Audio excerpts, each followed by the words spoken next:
A continuación, Quito con Marjorie.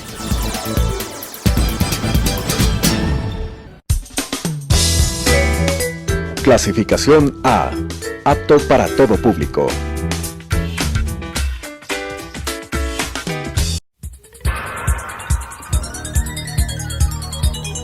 Las opiniones vertidas en este espacio por la producción y dirección del programa son de exclusiva responsabilidad de sus autores y de quienes intervienen en ellos.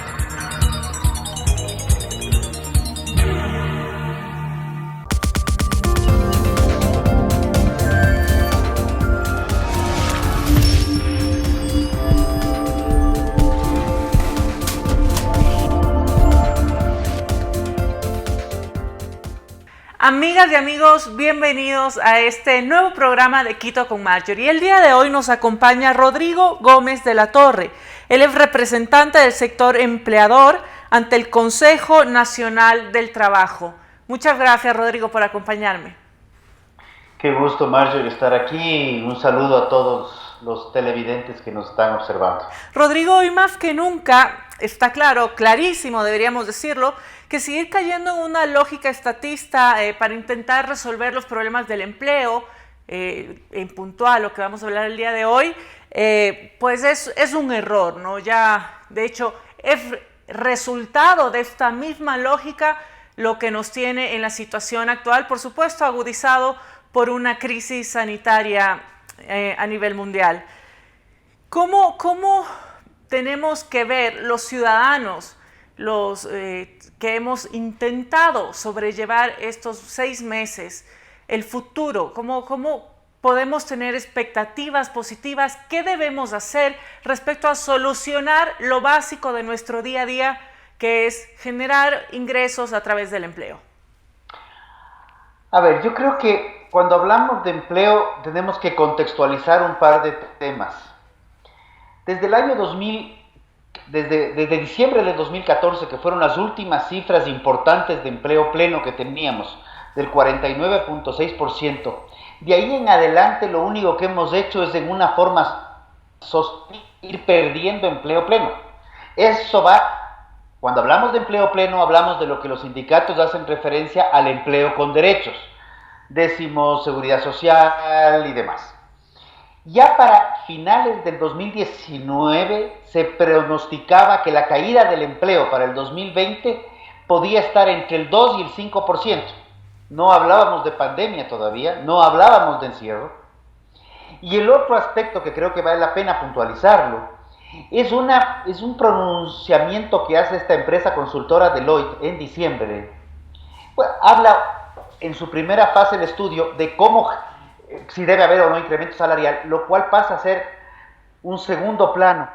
Pero en la segunda parte del estudio hace referencia a 15 actividades nuevas que 15 años atrás no existían.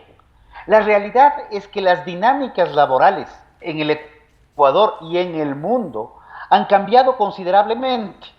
Y nosotros todavía seguimos con un código que, si bien pudo haber tenido reformas, estas reformas no se orientaron hacia la modernidad y hacia el futuro de las relaciones laborales, sino se mantuvieron con una visión de la segunda mitad del siglo XIX y radicalizadas en base a esa lógica, lo cual lo único que ha hecho es favorecer la informalidad, de manera indirecta bloquear la generación de nuevo empleo, y la pandemia lo que hizo fue completar, como se diría vulgarmente, la cereza del pastel, y rematado con una ley humanitaria que, si bien tiene un contrato emergente positivo, tiene una interpretación al artículo 169, numeral 6, inconstitucional, improcedente, y que además, en lugar de ayudar a sostener las fuentes de empleo,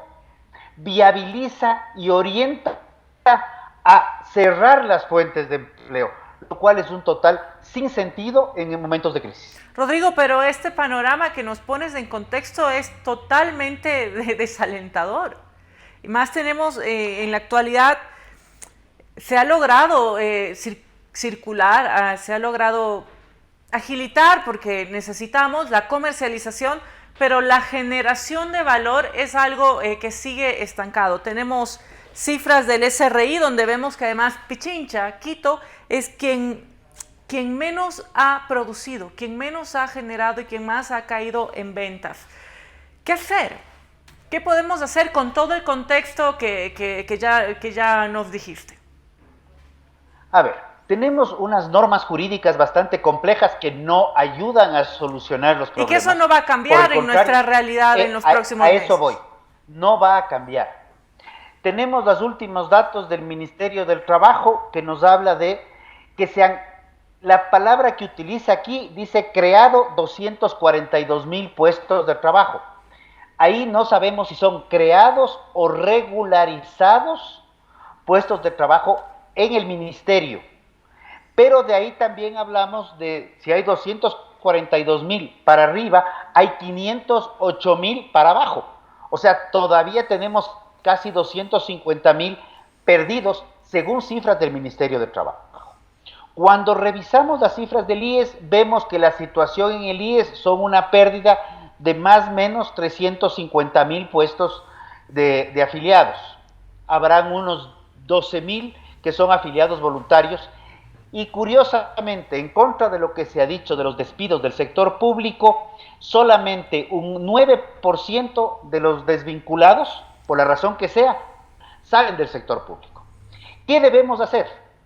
Cuando tú tienes un aparato legal extremadamente rígido, Código del Trabajo, el mismo documento que aprobaron en el 2008 constitucional, pues tenemos que buscar mecanismos de reducción de trámites y facilitación de actividades económicas, sean estas agrícolas, sean estas manufactureras, sea estas comercio, sean estas, y ya estamos a días de ingresar a clases, sean estas de la educación. Los colegios también han cerrado algunos y se ven en situaciones muy complejas para sostenerse cuando la educación cambió completamente la lógica y su dinámica. Entonces, entiendo que tenemos que respetar las leyes, pero yo creo que sí, aprovechando ciertas herramientas de ambigüedad que dejaron las leyes del correísmo, poder utilizar esas ambigüedades para construir facilidades al sector privado, generador de ingresos, generador de empleo, y ahí es donde se genera valor. Con todo el respeto y aprecio a todos los funcionarios públicos, desde el sector público no se genera valor. Más bien, tenemos que reducir considerablemente el tamaño del Estado. Rodrigo, cuando hablamos, hemos hablado de la situación, obviamente estamos hablando de lo nacional, pero a mí se me crea la alerta de los gobiernos locales cuando hablas del tema de facilitar los trámites. Digamos, son decisiones administrativas que también van desde los gobiernos locales para fomentar el sector privado. ¿Cómo ves tú la gestión del gobierno, digamos, o los gobiernos locales, en particular de Pichincha y Quito? A ver, creo que el tema de Quito se ha ido complicando estas últimas semanas. Creo que lo más relevante a lo largo de la pandemia fue unas declaraciones del exsecretario de Salud, en las cuales, o aparentemente fueron de él, perdón, donde se liberó la información de parroquias y de contagios, que era un tema de derechos ciudadanos, ver cómo estaba la situación, y derivó en su salida. Y el alcalde molesto porque habían difundido información pública que querían mantenerla como reservada. Ahí hay una inconsistencia verbal. Acabo de oír un nuevo inconveniente con el EMETOP, la parte de obras públicas del municipio. Creo que hay un tema. Los gobiernos autónomos descentralizados, sean estos provinciales, municipales o parroquiales, tienen que tener una dinámica integradora y articuladora con sus vecinos. Primera cosa. Quito, Mejía, Rumiñahui son una sola integralidad, y más Rumiñahui que Mejía. Hay una dinámica muy similar y no necesariamente tienen políticas conjuntas, que es de sentarse a trabajar de manera articulada. De igual manera pasa con las prefecturas. En este momento los gobiernos autónomos lo que está haciendo es ver cómo generan cobros de la forma que sea para sostener su gasto público. Y hemos puesto casos como el tema de la mascarilla dentro de un auto, que es inclusive recomendado no usar, porque estás en un ambiente cerrado con reducción de aire y tienes que andar con una mascarilla puesta. La justificación de que puede haber contaminación por el taxismo ilegal creo que es muy escueta en relación al tema de salud. Creo que hace mucha falta una articulación de gobiernos entre ellos, y eso es algo que no vemos. Y más bien lo que sí vemos es creación de trámites para generar cobros y cuando los cobros se evidencian que no son los adecuados, generamos lo contrario. Buscamos generar sanciones, trabas o demoras. Y eso no favorece la actividad privada. Y te voy a dar un ejemplo, y perdón que me extienda en esto. Sí, el claro. tema de patentes municipales. Artículo 547 del COTAD determina explícitamente: son sujetos de cobro, sujetos pasivos de cobro de patentes, quienes hacen actividades industriales, comerciales, servicios profesionales, inmobiliarias y de servicios financieros. Sin embargo, los municipios cobran a todo el mundo, e inclusive en el caso de Quito también le cobran a los artesanos calificados cuando la Ley de Defensa del Artesano y el mismo COTAD los excluye. Ese tipo de situaciones, cuando me hago referencia ahora al turismo, que no está en la actividad económica calificada, y las actividades económicas están calificadas en base a una normativa internacional de la cual el Ecuador es suscriptor, pues lo que vemos es que los municipios se pasan por encima de la ley. En el sector agrícola pudimos parar, pero todavía hay mucha plata que se cobró ilegalmente, y quiero ser enfático en eso, se cobró ilegalmente, que debe ser devuelta, y no solamente por un municipio. No sé de los 221 cuántos tengan que devolver, pero sí estoy seguro que son más de 100. Tenemos, según la Cámara de Comercio de Quito, 83 de cada 100 trabajadores ecuatorianos están en desempleo y en la informalidad. ¿Cómo evitar, Rodrigo, que se sigan destruyendo plazas de trabajo? Lo ideal sería una resolución de la Asamblea en que los 137 amigos que están ahí digan: señores, el código laboral ecuatoriano es inviable, y era inviable antes de la pandemia. Pero eso ya lo sabemos hace más de... Eso no va a pasar. Hace varias décadas. Entonces, ¿cómo vamos a defender el empleo con ese documento ahí de por medio? Es muy complejo. Se está trabajando a nivel de consejo para buscar acuerdos ministeriales que destraben problemas y faciliten soluciones, y no lo que usualmente ¿cómo? Generar más problemas y trabar las soluciones. Estamos tratando de hacer al revés. Tenemos los sectores que ya conocemos: producción, construcción, sectores que se han intentado dinamizarse rápidamente en medio de esta crisis, con los matices que cada una de sus áreas tiene. Pero también vemos que se han generado o han aparecido sectores previamente inexistentes. ¿Cómo seguir agilitando nuestra creatividad para lograr tener trabajo, para lograr tener una fuente de ingreso para todos quienes nos escuchan ahora? A ver, en términos prácticos va a haber que generar nuevos emprendimientos y buscar encadenamientos productivos. Tratar de ver cómo productores, sean estos artesanos, sean estos productores agropecuarios, puedan integrarse con empresas que están también generando valor y buscando cómo satisfacer los requerimientos y necesidades de consumidores finales. Muchas veces lo que estamos viendo es un desarrollo de nuevos emprendimientos, lo cual lo vemos positivo, que por temas tramitológicos no terminan concretándose en la formalidad. Y ahí viene el otro problema. Todos estos emprendimientos, en su gran mayoría que son por necesidad, están entrando a competir, y esto es políticamente incorrecto decirlo, pero están entrando a competir contra el mercado formal, en donde estamos más bien matando más al mercado formal, que es el del cual los municipios y el gobierno central se abastece y recauda sus impuestos. Entonces, si vamos a complicarle al mercado formal para favorecer lo informal, por favor, en ese caso, digamos claramente, favorezcamos lo informal para que los formales también puedan tener herramientas de competencia y de competitividad. Porque si no, estamos haciendo un total contrasentido en perjuicio no solamente del sector formal de la economía, sino en perjuicio del futuro de la economía, sea esta parroquial, municipal o provincial, nacional. En el caso particular de la agricultura, un tema que tú dominas, ¿cómo ves la situación? ¿Cómo está la situación de nuestros agricultores? La situación es muy compleja por la combinación de factores. Tú necesitas, el producto se va a seguir produciendo en el campo porque son procesos biológicos. O sea, las vacas no van a dejar de dar leche, la planta de banano no va a dejar de producir, y hay una combinación de aspectos climáticos.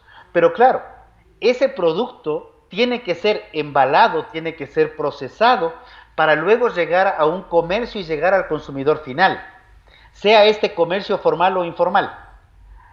Necesitamos dar herramientas integradoras de cadenas de valor, exactamente igual. Vemos en las noticias permanentemente que ha caído el precio de un producto, y vemos noticias más preocupantes como la que surge el día de hoy, que una provincia en China no quiere comprar camarón.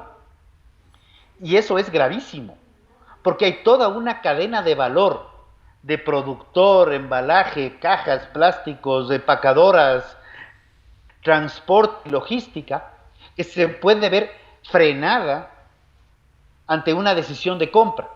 Por eso cuando yo decía, tenemos que ver procesos integradores orientados a cuáles son las necesidades y requerimientos del consumidor final, eso es lo fundamental, y ver cómo destrabar la mayor cantidad de trámites posibles en la economía para facilitar las cosas.